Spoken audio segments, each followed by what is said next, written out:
గోదావరి జిల్లా నిడదవోలు నియోజకవర్గం పెరవలి నేషనల్ హైవేపై 7 ఇసుక లారీల సీజ్. కోనసీమ జిల్లా గోపాలపురం గోదావరి నుండి అక్రమంగా తరలిస్తున్న 150 టన్నుల ఇసుకను సీజ్ చేసిన స్పెషల్ ఎన్ఫోర్స్మెంట్ బ్యూరో పోలీసులు. ఏ విధమైన పర్మిట్లు బిల్లులు లేకుండా అక్రమంగా తరలిస్తున్న 7 ఇసుక లారీలను సీజ్ చేసి నిడదవోలు సబ్ పోలీస్ స్టేషన్కు తరలించిన అధికారులు. District special enforcement officer Pitta సోమేశ్వరరావుకు అందిన సమాచారం మేరకు తనిఖీలు నిర్వహించి ఇసుక లారీలను సీజ్ చేసిన సెబ్ అధికారులు.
స్పెషల్ ఎన్ఫోర్స్మెంట్ బ్యూరో కమిషనర్ గారి ఆదేశాల మేరకు డిస్ట్రిక్ట్ స్పెషల్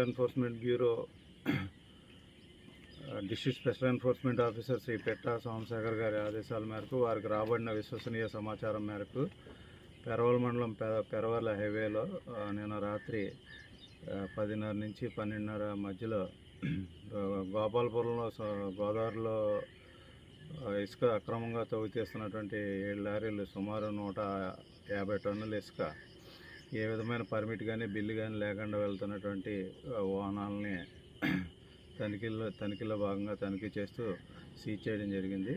వాటిని తగు చర్యల నిమిత్తం district mines and geology officer వారికి అలాగే పెరవలి ఎస్ఐ గారికి రిపోర్టులు పంపించడం జరుగుతుంది. తదుపరి విషయాలు తర్వాత తెలియజేస్తాం.